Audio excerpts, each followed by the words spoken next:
So good morning. It is 10:30. It is Tuesday, the 14th of April.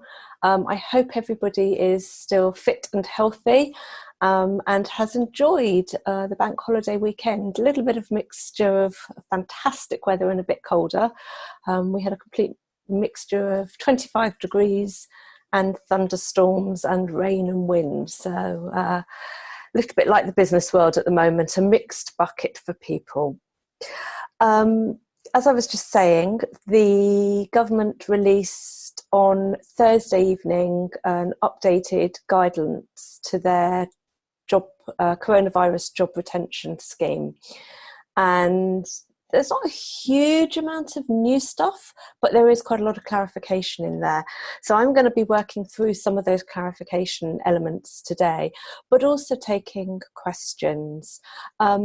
I want the focus of today to be a little bit about what should we be doing now and what should we be doing in the future.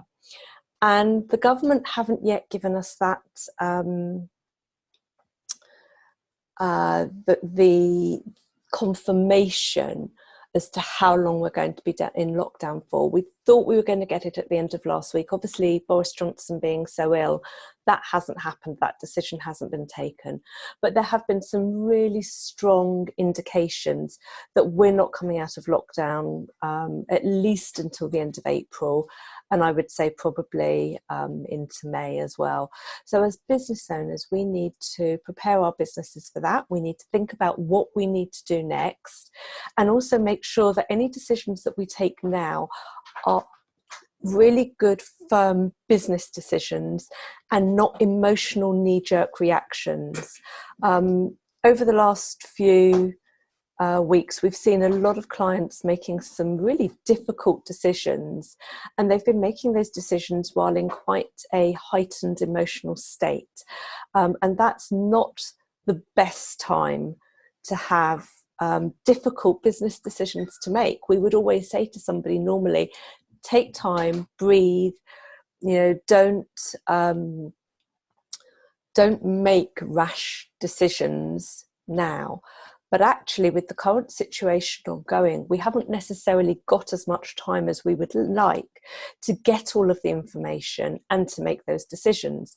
And a perfect example of that is the fact that the COVID job retention scheme advice keeps being updated. It came out on the 26th of March. It was updated on the 4th of April. It was updated again on the 9th of April. That means that you're kind of constantly making decisions with moving goalposts. Not ideal. So we have been told that the portal for making claims will be open on the 20th of April. Now that is next Monday. Now, the government had always said that they would have it open in April, that we should receive first monies by the end of April. We're getting information via the HMRC customer service Twitter feed. It's not the most reliable of sources, but it seems to be that they are checking stuff and they are coming with updates. So if you're not subscribed to that HMRC Twitter feed, it may be worth just following it. It's the HMRC customer service one, and they are answering a lot of questions on there, nothing specific, but very general. So things like what dates. They've also said that in order to do their security checks, it will take them 10 days from the time that you make your claim to the time that you receive money in your bank, because they want to go through proper checks. I guess that's checking A, the bank accounts, and B, that the people you're claiming for are actually on your payroll and what their salaries have been, etc. But they are saying that there should be a 10-day turnaround on that. So that is good news. And we're hoping that the system comes online next Monday, the 20th, and is stable. That's my biggest concern, is that there's going to be a lot of businesses trying to access that portal at the same time. And there is no guarantee that that is going to stay up and active. It may be a question of accessing it early in the morning or very late at night or even in the middle of the night, just to ensure that you can get onto there and get your claims in. We don't know 100% yet what information they're going to ask for, but it will certainly involve you having an online HMRC account. So if you haven't got that, please make sure that you've got that set up now, that you've got a government gateway access code. And then you'll need your PAYE numbers, you'll need your staff's NI numbers, I suspect, and salary information. You're going to need to work with your accountants or with your payroll providers quite closely for that stage of the process. But I'm hoping that the 20th of April it'll be open, and that payouts should be in time for April payments of payroll. Where to start? I'm going to take a question first, actually, because Steph's provided me with a question, so I will take that one first. Let's have a look.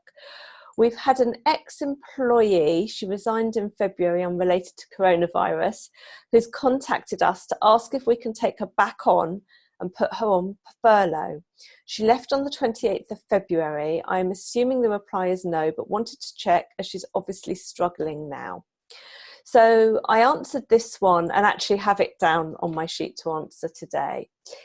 It's a really difficult situation because you've got a business decision to make and you've got a moral decision to make.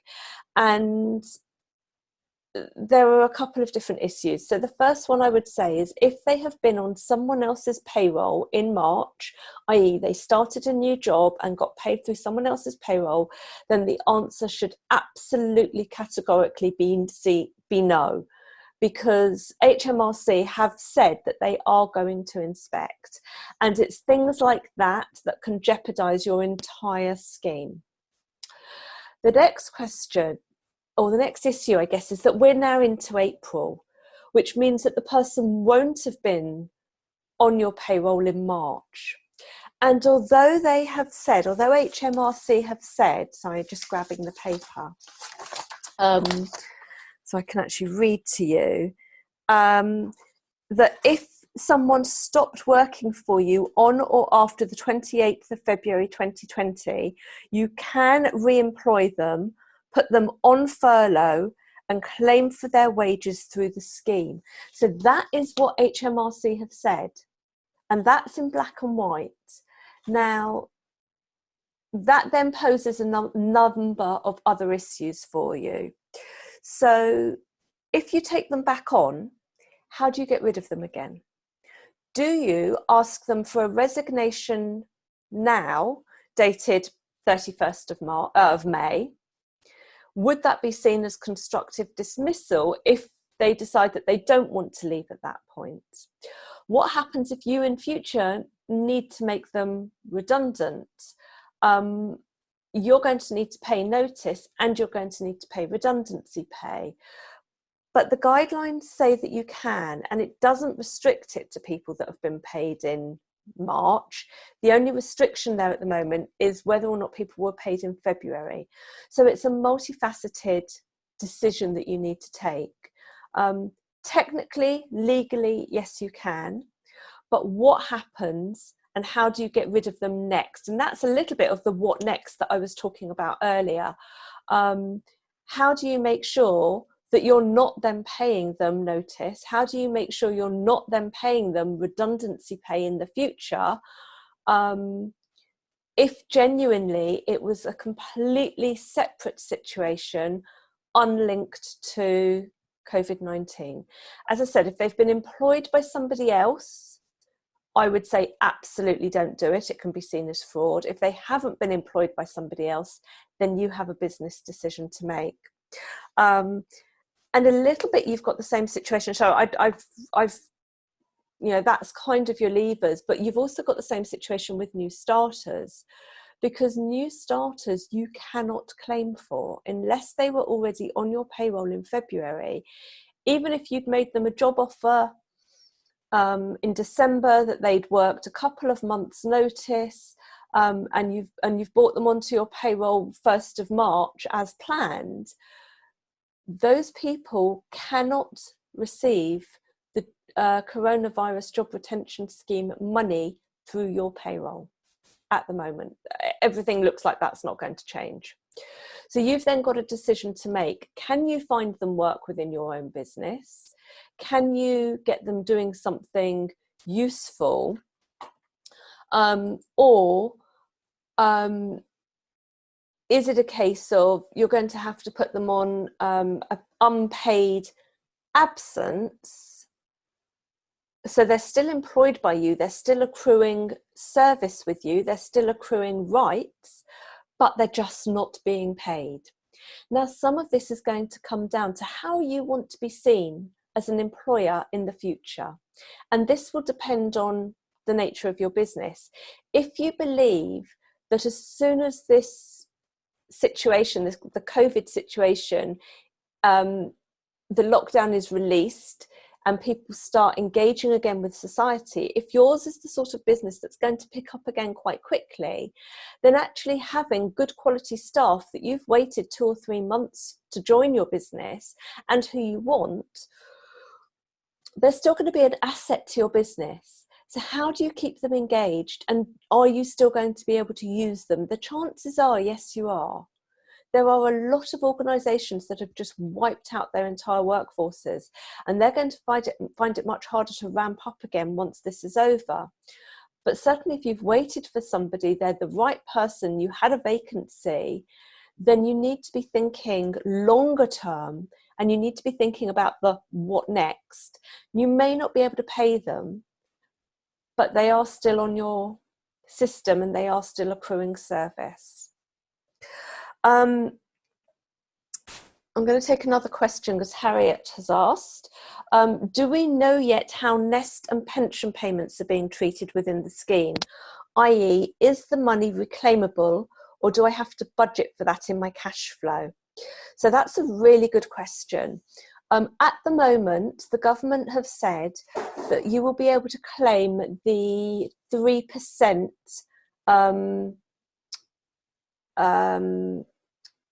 the employer's contribution, the minimum level of the employer's contribution, which is 3%, you will be able to claim that on top of the money that you're claiming through for the employees. So there will be a bucket of money, the 80% or the 2,500, which has to be paid directly to the employees.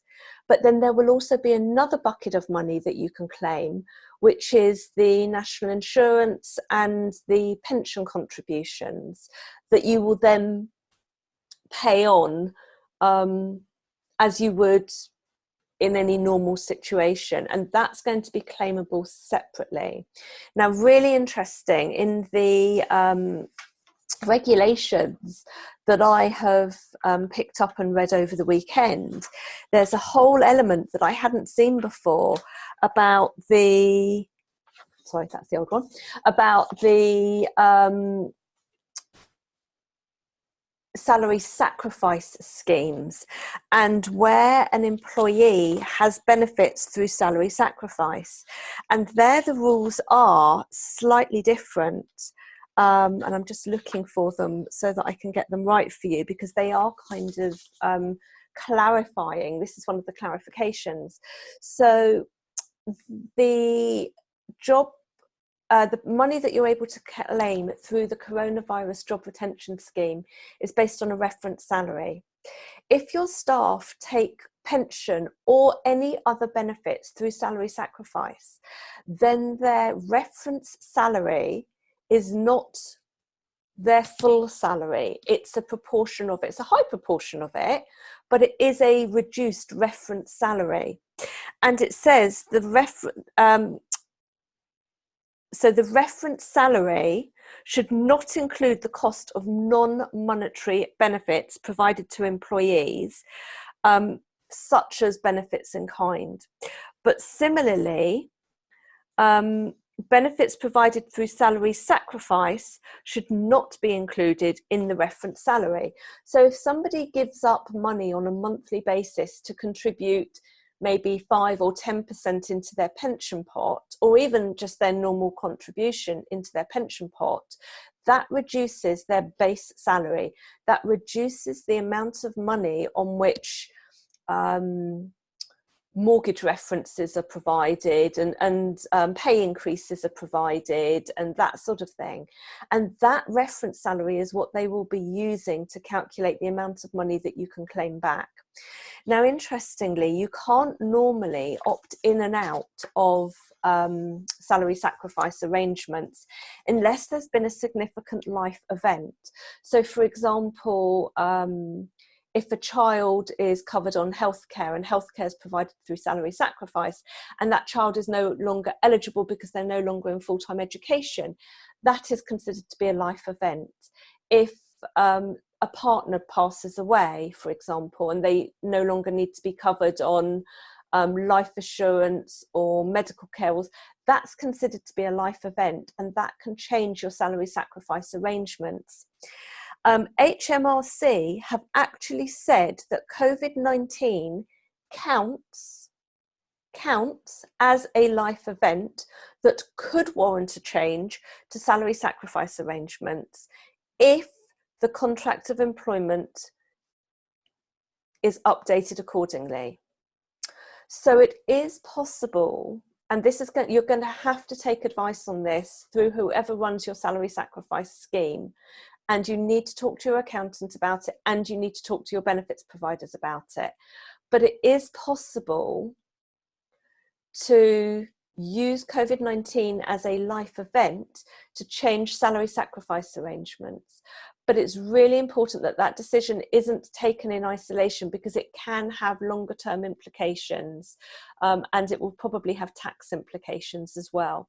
So it's worth asking the questions. I can't necessarily answer it for every individual on this call, but it is definitely worth getting the right advice about your salary sacrifice schemes and about what does count as a reference salary under HMRC. But that is something that I haven't seen before. I believe it's a current update in the legislation. So Harriet, thank you. Just again, reverting back to your question, pension payments, you can claim the employer's element separately to the amount of money that you can claim that gets paid directly to the employees. I've got a question in the chat. I need to figure out how to get to that. Hi, Shauna. If you could use the Q&A window, it would just be quite helpful, because I'm not keeping an eye on chat. Is this total national insurance or just employers? So the employee, when you're paying payroll, all of their statutory deductions still need to go through as they would normally. So for a furloughed employee that you're paying 80% for, you still need to take their tax, their national insurance, their pension contributions, and also any student loans. So if people have got student loans that you're currently collecting for, then it's really important that all of those payments and those deductions are still made as they would do normally. But you cannot claim those as part of the money that you can claim back. Those payments come out of the employee's statutory deductions as they would normally. So I hope that answers your question, Shauna. Just want to talk about commissions. We look after quite a lot of estate agents and recruitment agents and businesses that have a commission element to their overall salary, and sometimes quite low basic pay. And where a commission is paid on a regular basis, and the wording that they use is that it's contractual. They say where compulsory commission payments. So those can all be used to calculate the 80%. And the way in which to do that is to use the amount of money that has been earned over the rolling 12-month period, so that where there is variable pay, that information is being that amount of money is being calculated based on what's been paid over the last 12 months. Now, some of our clients have also got issues with incoming commissions that are due. And some clients are holding on to that money just to help cash flow at the moment. But some are actually paying those commissions on top of the furloughed amounts. So they are furloughing employees, they're paying them the 80% capped at 2,500, claiming back what they can, but then they're paying commissions that are becoming due, either for recruitment people who've been placed, or for house deals that have been done, or for rents that have come in, or every organisation is slightly different, but quite often those are then being paid on top of that 80%. Other organisations are using those commissions to top up from 80% to 100%, and are then holding the surplus in a separate account, again, just to help the business's cash flow, but so that employees are getting their 100% salary, and that's coming out of commission that they can get back the balance later. So again, this is where businesses need to think really carefully about cash flow, what employees need, and what can be done to kind of ease that pain short term for employees. Because there are some people that have taken a huge hit to their salary, and it's how best to smooth that out, or to minimize that impact for people. So that's commissions. If you've got any questions on commissions, just pop them in that Q&A box for me. Shauna's come back. I'll continue to deduct like normal, but you said there's a separate claim for the 3% pension and national insurance. I was wondering if this NI you mentioned was employees only, employers, or both. So the employees' national insurance comes out of their furlough money, their coronavirus money. So it's either 80% or £2,500, and their employees' national insurance comes out of that and is deducted in the normal way. So you have that money. And then the employer's money, you're claiming in a separate pot from the government. That's our understanding at the moment. Now, please bear in mind that the portal isn't actually open, but that's our understanding based on the information that we've had at the moment. So thank you, Shauna. So any questions on commission, then please pop them in the Q&A. Marianne says, I have an employee who is furloughed at the moment. They are entitled to bank holidays. I'm coming on to holidays. When I pay them, do I pay 80% for their normal furlough working week, or 100% for the bank holidays? Okay, really great question. And after commissions, I have annual leave. So there's been a little bit of a change in the language that both HMRC, the government, and ACAS are using around annual leave. And originally, it really wasn't clear whether or not people who are furloughed could take annual leave. And the government did something which implied that they couldn't take annual leave while they were furloughed, because what they said was, where it wasn't practical to take annual leave, i.e. where staff are furloughed or shielding or are working sort of crazy hours, I can't remember what their exact wording was, because of the need to, they're critical workers or whatever, then annual leave could be carried forward for up to 2 years. And that carry forward up to 2 years still stands.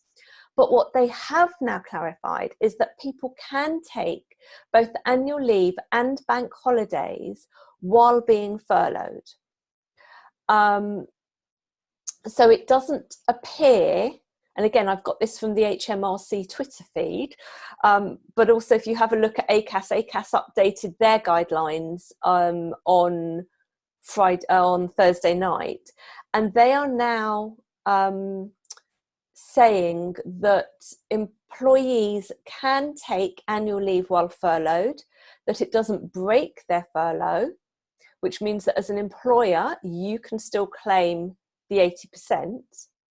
But while on annual leave or bank holiday leave, employees must be paid 100%. So you would need to top up their April salary, for example. So if they're on furlough for the whole of April and you're giving them 80% for the whole of April, 2 days, both the 10th, Good Friday, and the 13th, Easter Monday, need to be paid at 100%, but you can still only claim back 80% of that through the scheme.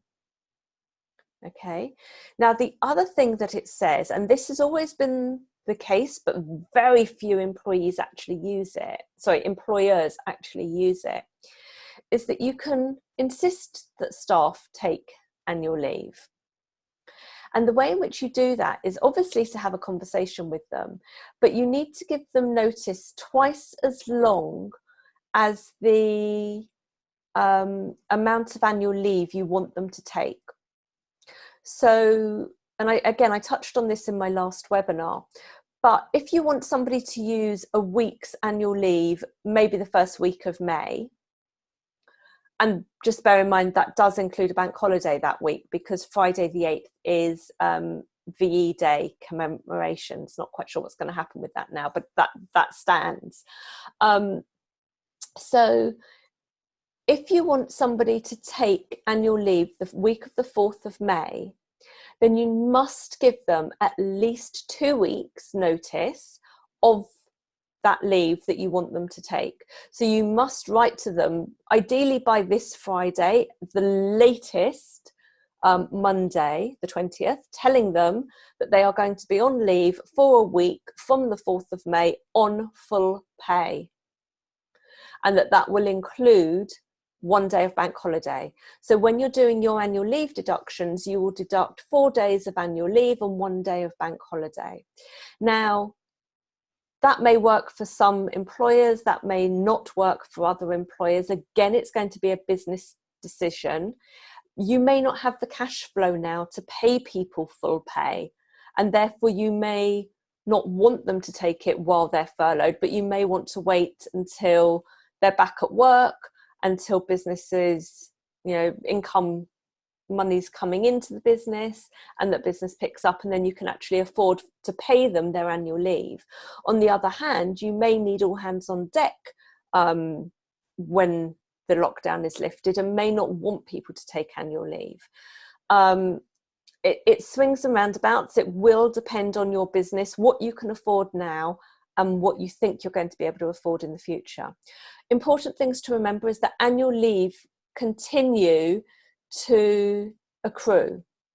So just because they're furloughed doesn't mean that they're not clocking up annual leave.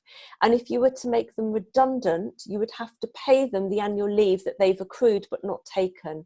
Likewise, if somebody resigns and they have accrued but untaken annual leave, you would need to pay them out for that, just as you would under normal circumstances. So it's something that you need to think about when you're planning. And again, that comes into the what next. That comes into the, okay, what does the next 2 weeks look like for my business? What does the next month look like for my business? What does the next 3 months look like for my business? What does my business need? When is it going to need staff? If I've got some people working and income coming in, then that's the time that I can afford for people to take annual leave, because I won't need everybody, but I've got money coming into the business. So again, it depends on your own cash flow and taking a really robust business decision. Does making them take holiday break their furlough? No. So HMRC and ACAS have both said that if people are taking their annual leave, so their holiday, it does not break furlough. So whether you choose to do that just for the 2 bank holiday days, or whether you choose to do that for a longer period of time, then that is okay, and it doesn't break their furlough. Furlough has to be for a minimum of 3 weeks. So what you can't do is furlough somebody for 2 weeks and then let them take a holiday for a week and then furlough them again. It doesn't work like that. So if you're going to furlough somebody, it has to be for a minimum of 3 weeks, but obviously it could be for a month or 2 months, depending on the nature of your business. But it does mean that you can claim back, as far as we can tell, you can claim back 80% of their annual leave, and you're only having to pay them 20%. So again, there's a business decision to make in that. Marianne, I hope that's answered your questions there. Just also want to talk about employees cancelling annual leave. So employees have the right to cancel annual leave. If they, perhaps had a hotel booked and the hotel is cancelled, if they're now shielding, or if there's a change in personal circumstances and they can't maybe afford to go away, then they do also have the right to cancel their annual leave. They should give you notice, and you need to agree it with them. But it kind of, if employers have the right to insist on annual leave, then it's fair that employees have the right to cancel some of their annual leave as well. But it does need to be agreed. And it's really, really important to keep accurate records as to how much leave people have actually taken, both annual leave and bank holidays, because as I said, that will carry forward for the next 2 years. And in 2 years' time, you don't want to be trying to remember off the top of your head or scrummage around to find your old diary as to who was on leave when. So good record keeping is really, really important right now. I just want to reiterate, and we've been saying this since the concept of furlough was introduced. If somebody is furloughed, they cannot be doing any work for the business.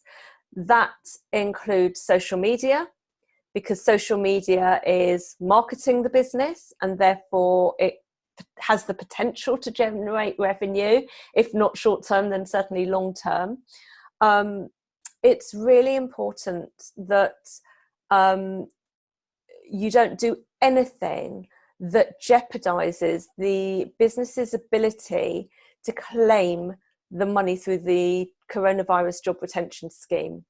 And HMRC are going to be looking at this. They're going to be doing spot checks. They've asked us to keep records for 5 years.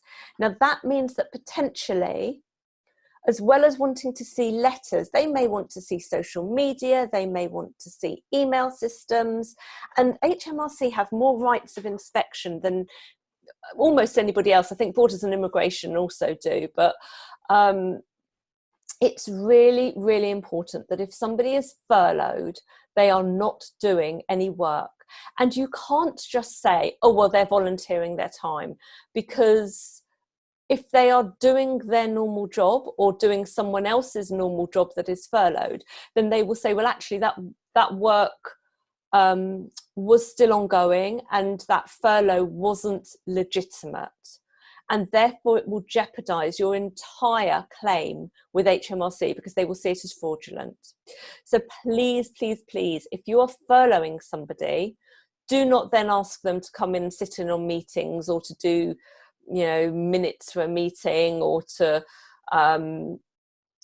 tidy their desks, or anything like that can be seen to be working and providing a service for the organisation. So you need to be really careful. The other thing that that they have said about this is that they can't work for a sister organisation.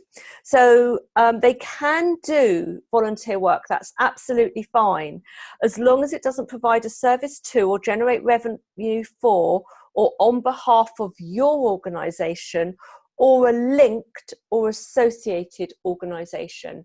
So if you've got 2 companies running side by side, or if you've got a team of volunteers, if what those volunteers do is perhaps, offer some kind of door-to-door service, face-to-face service, something like that, telephone support line, something like that.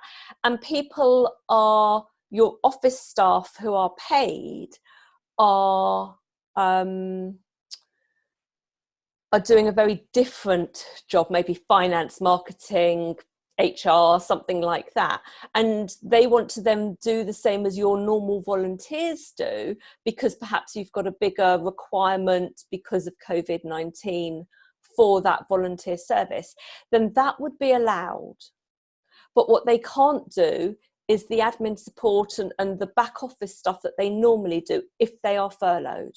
So you need to think very, very carefully about that line between your organisation, linked organisations, employed versus volunteered workforce.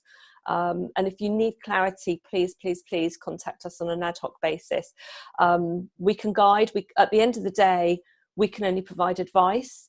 But it's really important that you don't jeopardise your claim and in 3 or 4 years' time end up having to pay all of your government job retention scheme money back, which is what HMRC have implied could happen if they find that the claims haven't been made legitimately. What if I'm paying my staff myself anyway? Can I claim back the NI and NEST contributions? Sorry, Mari, I don't quite understand what you're asking there. If you could come back and just clarify your question. I think that's the same question as I've answered. Yes, you can claim back NI and NEST contributions, but if you can just clarify what you're asking, I'd appreciate it. Michelle, can furloughed staff do some online courses?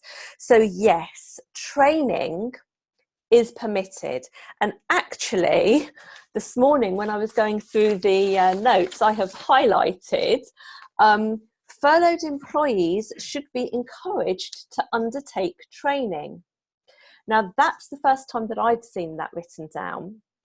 And I think it's really interesting because up until now, they've said, yes, they can do training, and you have to make sure that they're paid the national minimum wage for the training that they're doing. And that implied that the training needed to be paid for on top of the furlough leave. But actually, they've clarified that today. And it says where training is undertaken by furloughed employees, they are entitled to be paid at least the appropriate national minimum wage. In most cases, the payment, the 80% payment, up to the value of 2,500 is sufficient money to cover these training hours. Now that's really interesting because what they're not saying is that you have to pay them their normal salary. And what they're not saying is that you have to pay them extra on top of their 80%. They're saying that the money that they are being paid as furloughed employees should be sufficient to cover the training that they're doing. Now, it says furlough employee, where training is undertaken by furloughed employees at the request of their employer. So again, it's saying that as employers, you can ask people to do training. Now that training shouldn't be training for the sake of it. And in an ideal world, and I know this is an ideal world, you will have done appraisals, people will have a training needs analysis by employee. You'll know exactly what training people need. It might be line management training, it might be interview skills, it might be Microsoft Word or Excel skills, it may be customer service skills, anything like that. And it specifically says online training. So if you don't have access to that, there are some great resources out there. LinkedIn have got a whole platform with loads and loads of training modules on there. There's also something called Udemy. If any of your staff are members of BNI have got a huge amount of training online. That can all be undertaken.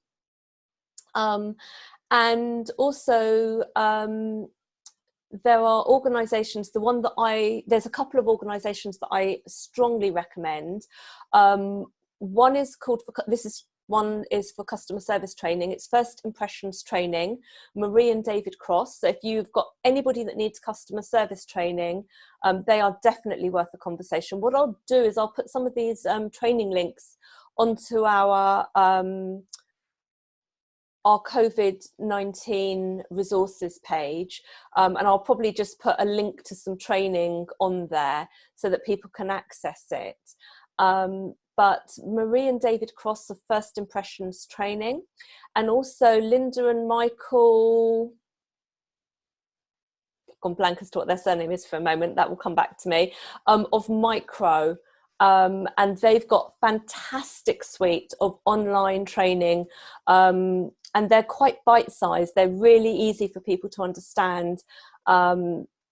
And that's a lot around the Microsoft products, but also I believe the Google products, and they've also got wellbeing products on there as well.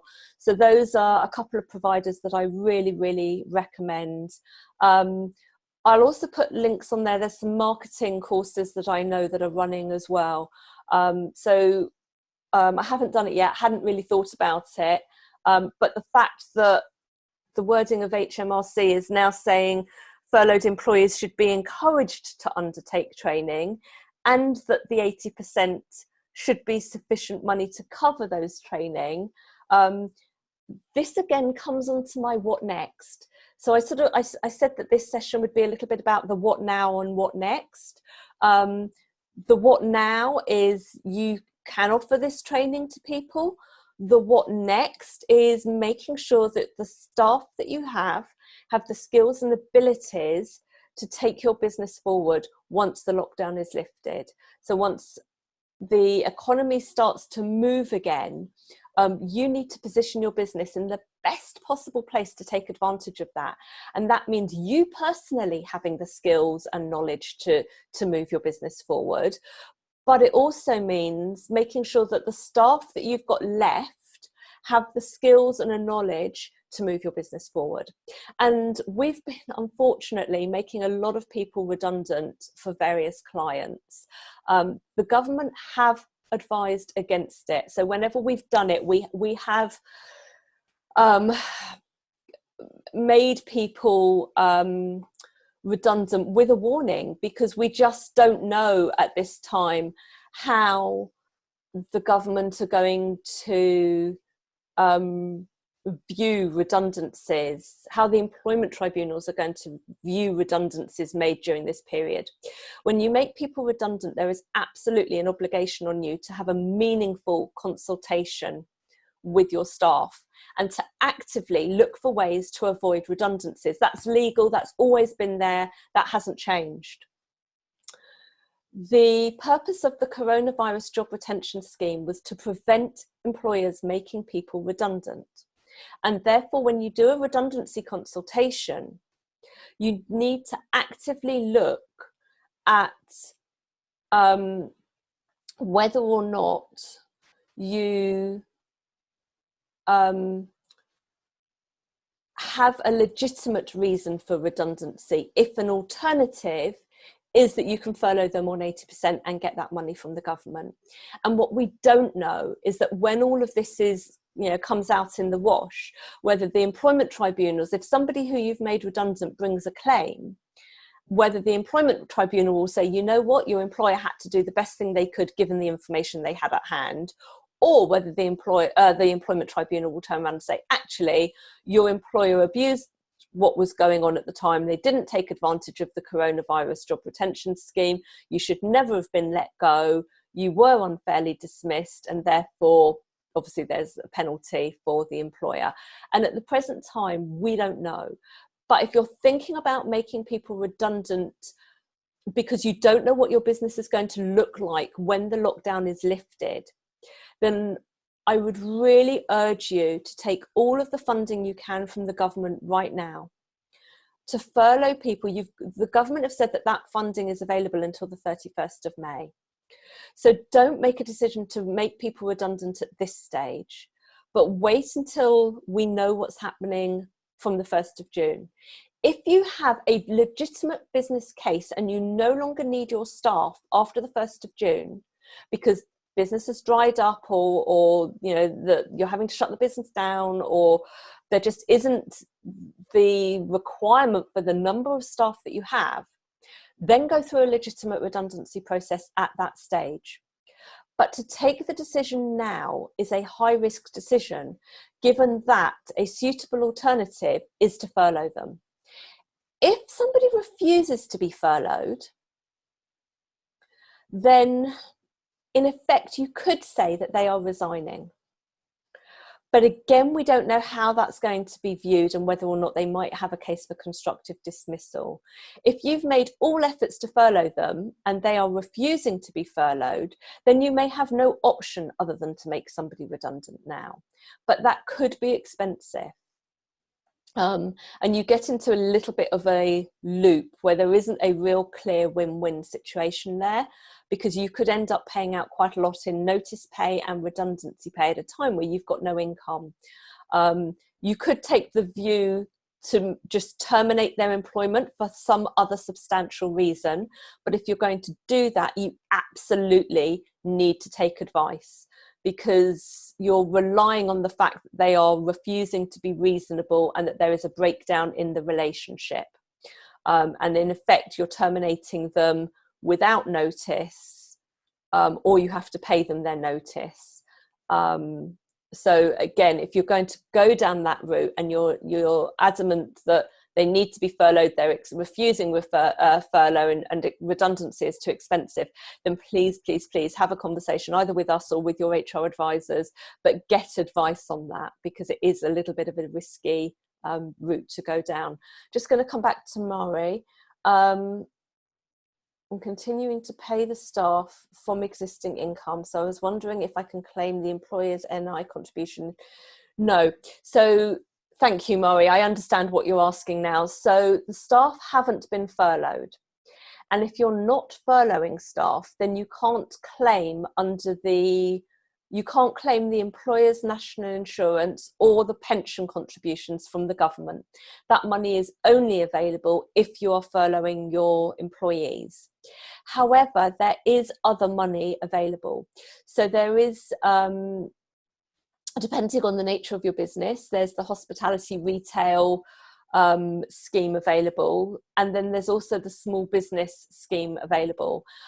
Certainly I know quite a few people who have claimed under the small business scheme. It's £10,000, and I have to tell you that money seems to be coming through really quickly.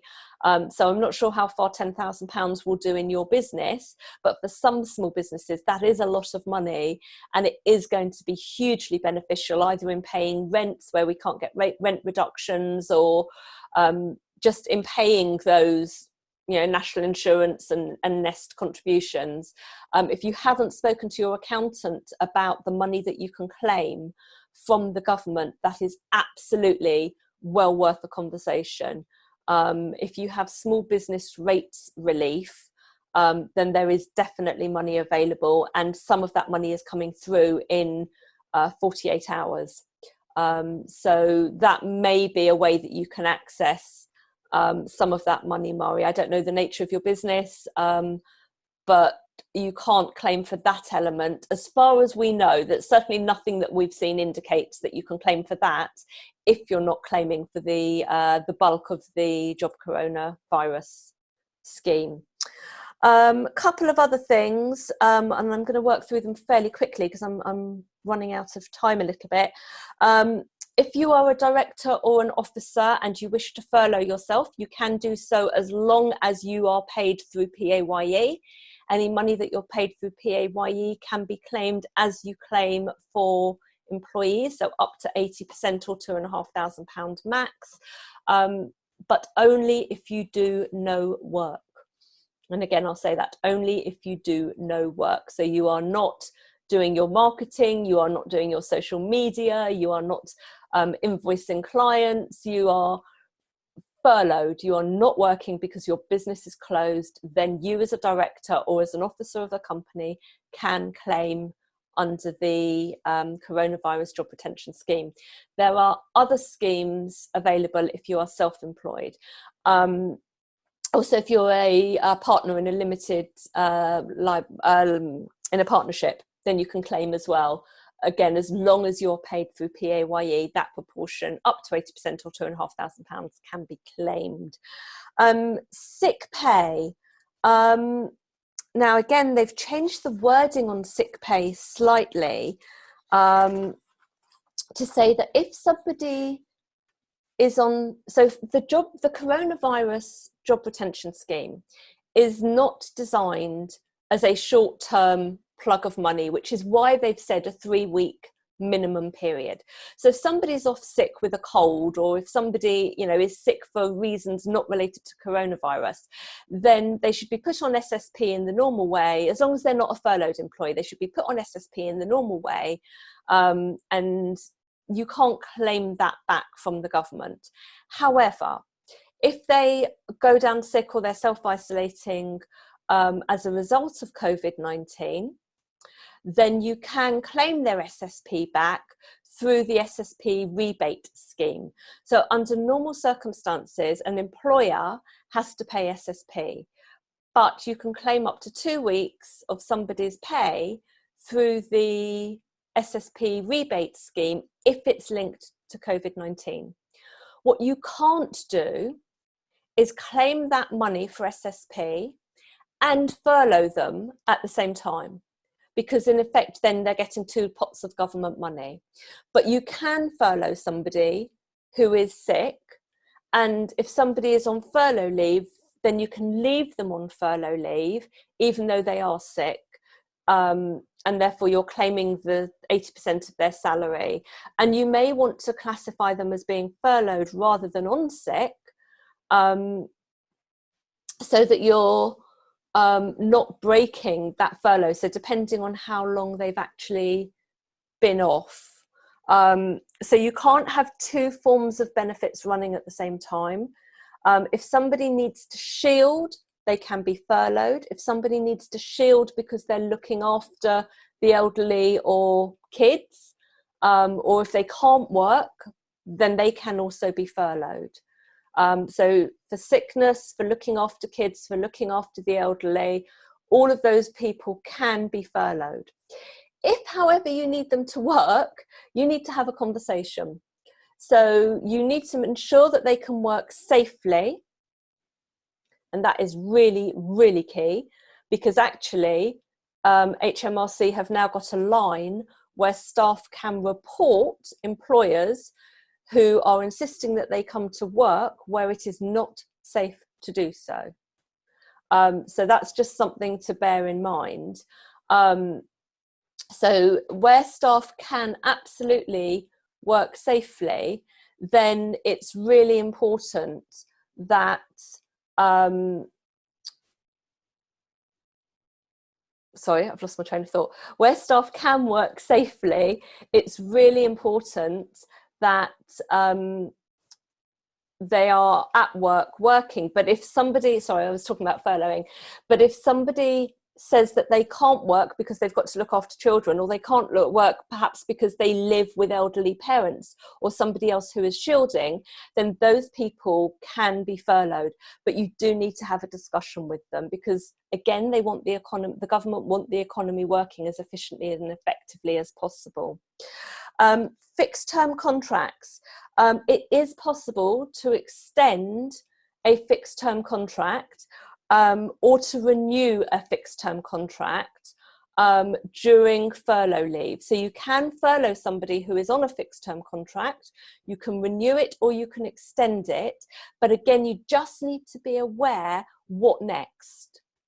So if you renew their contract until the 31st of May, but you know that you're not going to have any work for them come June, it's really important that the contract that you're extending says that. If you know that you've got another 6 months work for them, then that's absolutely fine. You can furlough them now, bring them back later, once the lockdown has been lifted. So again, it's about thinking about your business in the future. What does your business need? What does it need now? What can it afford now? What does it need in the future? And making sure that you're being consistent and that you're communicating with people, whether they're employees, whether they're contractors, whether they're agency workers. It's just really, really important that you keep communicating and that you keep thinking, what's the next stage? So we furloughed our staff to the 30th of April. We actually now need to furlough them to the 31st of May. We need to write to everybody. The government have changed what needs to be documented. So again, it's important just to check back and make sure that the letters that you used at the beginning are still relevant now. More clarification. What will you allow? What won't you allow? Clarification about holidays. And making those decisions and communicating those decisions consistently so that you don't end up with a claim. The last thing that you want is to save your business and get through this lockdown period, only to have someone bring a claim against you in the future that completely wipes out your business because you're suddenly having to pay a discrimination claim in an employment tribunal or something. That would just be catastrophic. So make sure that the advice that you get now is going to put yourself in the best possible position that if you do need to defend a claim in the future, you can, given the information that we have available to us at the moment. Student loans I've talked about, salary sacrifice I've talked about. I've covered all of my things. It is coming up to 11:30. There are no more questions in the Q&A. I'm just going to see if anybody wants to put their hand up to an open mic. I am able to, you are able to put your hands up and I am able to open your mic to allow you to talk. If anybody has any questions, or you can put it in the Q&A. I'm not seeing any hands go up. Oh, yes, I am. Hang on a minute, Michelle. Michelle, hold on.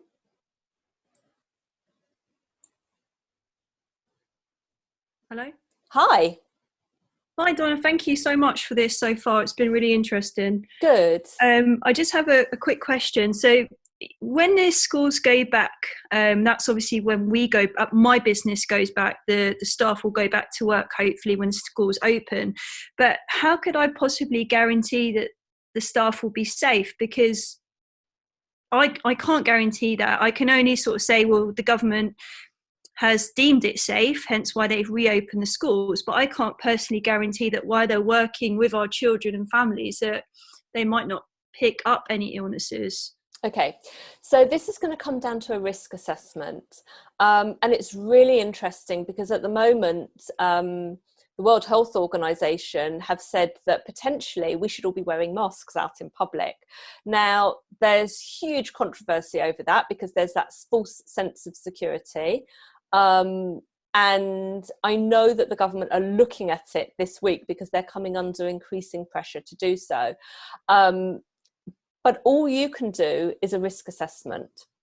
And that may be that you insist that your staff do wear face masks, or that if they are in contact with the children, then potentially they may need to wear gloves. I don't think they're doing any food prep or anything, are they, Michelle?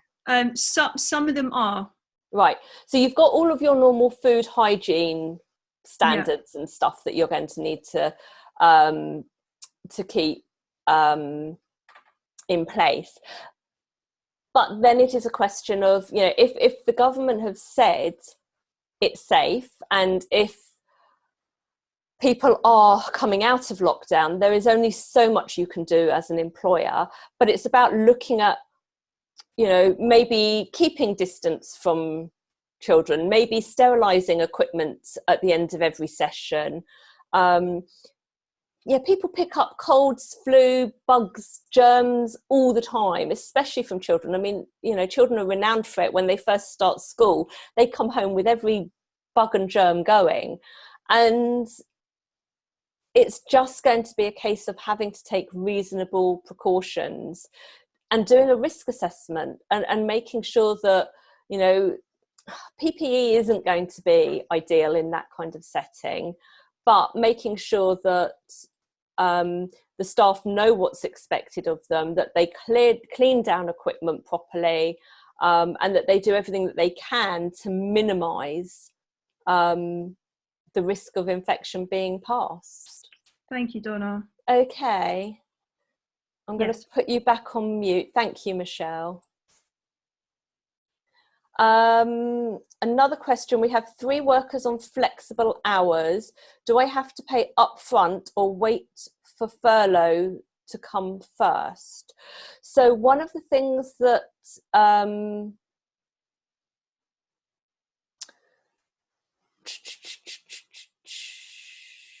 if they are furloughed, then you are paying them based on what they have earned in the past. The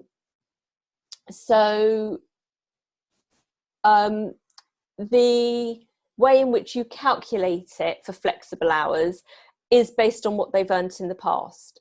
If they're not furloughed, then you just pay them as normal. When people are furloughed, we've been told that you will be able to claim up to 14 days in advance. So it depends if you are able to know what hours someone's doing to be able to claim for them, or whether you're going to need to claim retrospectively. That will very much depend on the nature of your business. But if they're furloughed, then you calculate the amount of pay based on what they've earned in the previous 12 months or since they've been working for you. Alex says, can I pay workers in full after the government has paid the furlough to us? Then we forward the payment to the workers. So it's not clear. We have been advising that because employees have got mortgages to pay, expenditure to pay, gas bills, electricity bills, and all the rest of it, there is an expectation in their contract of employment that says they will be paid on the last Friday of the month, the last working day of the month, the 25th of the month, whatever it is. And it's really, really important that you don't put yourself in breach of your own contracts of employment. However, I have seen one company, and it wasn't a furlough letter written by us, we were asked whether it was legal, where they've said that they will only be paid once the company has got the money from the government. And we're not sure that that's permitted.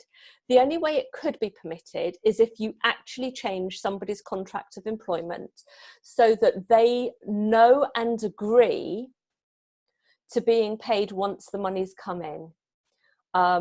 But it would, if you just do it, it is going to put you in breach of contract of employment. So you have to get written agreement to a change in the terms of conditions. And you would need to prove that that you haven't put pressure on them to do that, and that it, is a genuine business reason that you've got no money to pay them with, and that you've taken advantage of all of the bridging facilities and government loans, because you're asking employees not only to take an 80% cut, but then also to wait for their money. And that's a big ask. And remember, you need these people on your side once lockdown is lifted and once you need to get your business moving again. So the way you treat people now is going to be really, really important to the way they respond to you once you get to the other side of this. Can I pay workers in full after the government? No, okay, so that's that question that I just answered. They asked to be furloughed and request to be paid on the 15th of the 4th. So there's no obligation on you to pay before you would do normally. So if you have if somebody's asked to be furloughed, as long as they have a genuine reason for asking to be furloughed, i.e. having to look after children or having elder care responsibilities, or their own underlying health conditions or something like that. But if they could work from home, then you don't have to furlough them. If they're asking to be paid early, then there's no obligation on you to pay them early. If, for example, though they're normally weekly paid, then you're going to have a bit of a struggle, and you are going to need to pay them when they're asking to be paid, because they're not agreeing to a change in their terms and conditions of employment, or for that term to be changed.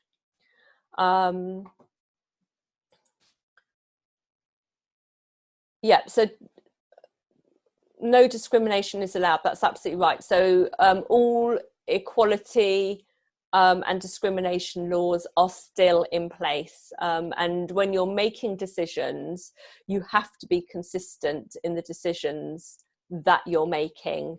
And if you've allowed one person to be furloughed because they've got childcare issues, then you can't necessarily turn down somebody else's request for furlough due to childcare if you've permitted it for one person. So you have to be reasonable, but you also can't discriminate against people because they've got children and they have that childcare obligation at this time, and the government have said that. I do not see there.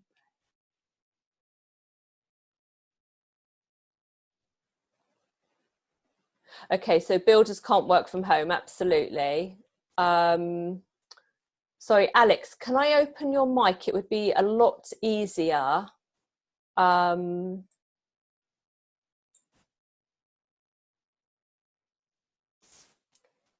Alex, can you talk to me? Yeah, can you hear me? Hi, Alex. I think it's just probably easier to get the flow rather than. So, do you normally pay monthly, or do you normally pay weekly? Yeah, we do the Sage payroll monthly. Right. Struggling with the cash flow. I used to pay them a bit on the 15th of the month, and the rest of the money at the end of the month. That's what happened for many years. Now, since all this happened, we had to stop work actually on Friday ourselves. 2 of them are furloughed from the 1st of April. They kindly request some money to keep them going to be paid tomorrow. And I think it's not fair to pay 2 of them tomorrow, let's say like £2,000 each, and the rest of us to wait until the end of the month, or maybe to wait until a few days in May when we get the money eventually from HMRC. Right. So if you normally pay people on the 15th of the month and then at the end of the month, it's actually quite important that you continue to do that if you can. And that's where the various loans and things are available. It's important. We do have a good cash flow. We do have. I have the means to pay them for a month or 2, all of them. Then try and pay the same as you would normally at the normal times for everybody, and then just claim back as much as you can when you're ready. So if you furloughed them with 80%, or you furloughed them up to 2,500, then potentially you pay them the 80% of what you would normally pay them mid-month, and then 80% of what you would normally pay them at the end of the month. Does that make sense? Just go ahead and pay, and then what's going to happen in case the money from HMRC are only going to come in June or even later? Well, they've said it's going to come in April. They have said that. They've also said that you'll be allowed to claim up to 2 weeks in advance as well. Okay. All right. Okay. So Thank you. Thank you. Bye. Okay. Any other questions there? If not, it is 20 to 12. I thank you very much for joining us today. I do hope it's been useful. As I said, there have been some changes. I will update our FAQ on our website. I will also put a link to online training because it's good to keep your staff engaged. And if you can do it without having to pay them any extra, that's a bonus for you guys. You need to be thinking about what you're doing now. If you've furloughed people to the end of April, you need to be writing to them with the what next. You as a business owner need to be planning the what next. If you need help, you know where we are. Please speak to your accountants or please get advice from your normal provider if you have one. Thank you very much. Thank you, Tanuka. Hope you're well. Hope everybody stays fit and healthy. And I will see you all soon. Thank you very much.